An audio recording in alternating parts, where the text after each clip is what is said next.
Hey everyone, it's Starlight. Thanks for joining me for my next video for Neo-pagan November, which is something that Brittany, the Sunshine State Witch, started. And I'll be trying to do 2 prompts in one video. This is kind of my way of catching up because I know I'm behind and this video is a day late. I'm trying really hard to get caught up, but it's hard, so I'm doing my best. We'll see what happens. I'm hoping to get caught up, but we'll see. So, I've always loved candles, even before really beginning my journey into paganism and witchcraft, because there's just something about the warm, flickering of the candle flame that I just find to be inviting, and I think that's what drew me to candles. And candles is one of my favorite ways to do spells. I like working with any type of candle that I can get my hands on, so like tea lights, votives, birthday candles are really good if you just are in a pinch and you need a quick working done. I like 7-day candles for offerings and more long-term workings. I like all candles, whether they're not scented or scented. Honestly, I do prefer working with scented candles. I'll even put my intention into like a Bath and Body Works candle, a Yankee candle, or even a good old $5 Walmart candle, because for me, the scent has a huge impact on my working. So I do enjoy scent magic because for me, I feel like that scent helps to carry my intention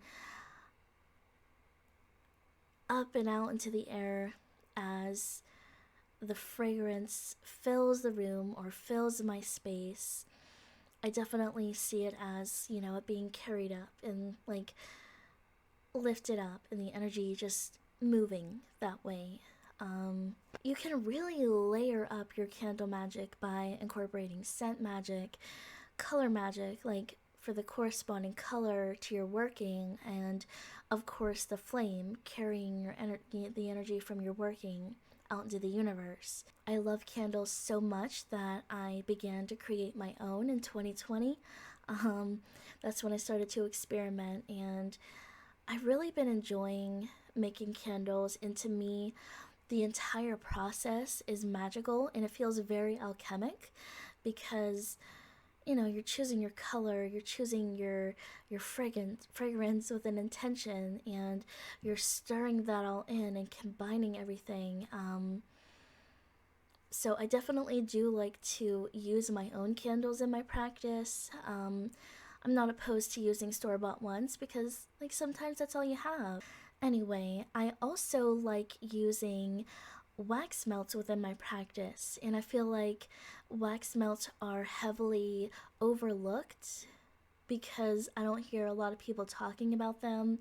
But I do personally like to use them. And they're a great alternative to candles, especially if you're in the broom closet. Wax melts are nice and inconspicuous. No one's gonna suspect you working magic with a wax melt. You know what I mean? You kind of have to know kind of thing. They're also a great alternative if you have safety concerns. So, if you have little ones or pets around, or if you leave the room and the wax melts unattended, you don't have to closely monitor it like you would a candle, so you can leave the room without worrying that your house is going to burn down if that's a concern for you. So here's some ideas about how to start a working with wax melts. So just take your wax melt in your hand and sit with it, spend some time with it, pour your intention into it, push your energy into it, really enchant it just like you would a candle. And you can put it into your wax warmer and turn it on. Another idea would be to stand over your warmer while it's on, putting your intention into it while the wax melt is in there. There's really a few ways you can go about it, so it's just up to personal preference. And like, I'm not saying that my methods are the only method out there. I would love to know yours if you have any. A few ways to decide when the working has stopped is you can just turn the wax warmer off and call the working done, or you can wait until the smell has completely dissipated. You can no longer smell that wax, so the working is over.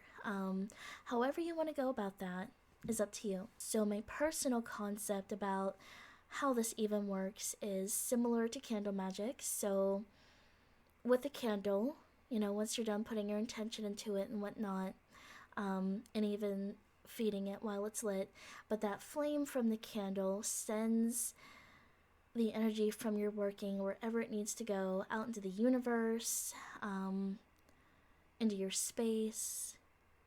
And I feel like it's similar for wax melts. So instead of the flame carrying that out, it would be the electricity from the wax warmer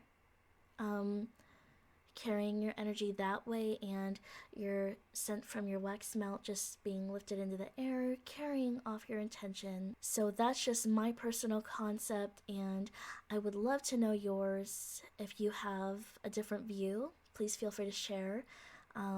This is definitely not talked about much, so it'd be awesome to get other opinions. So I wanted to show you guys a little set that I made of a wax melt and a candle with the intentions of blessing my home and bringing in energies of warmth and comfort, love and happiness. So I'll show you the wax melt. I included warm spices like an anise, a star anise there in the middle, and there's some cardamom seeds, as well as some cloves, some allspice berries, and powdered cinnamon. To me, these herbs were really fitting for cozy home vibes, so that's why I chose them. Ooh, dropping stuff. And here's my candle with the same herbs, and I think I forgot to mention that the fragrance that I chose for both of these was pumpkin spice latte. So they smell amazing. So I'm really excited to bring the energy of the candle and wax melt into my home. So that's my take on the prompts, candle and spice. And I want to know, what are your thoughts when it comes to candle and spice? I would love to know, so feel free to share in the comments. And if you are also doing videos for Neo-pagan November, let me know so I can check them out. I'm still trying to catch up on a lot of them, so I'm really enjoying what everyone has to say so far, because everyone's videos are so different, and I think that's awesome.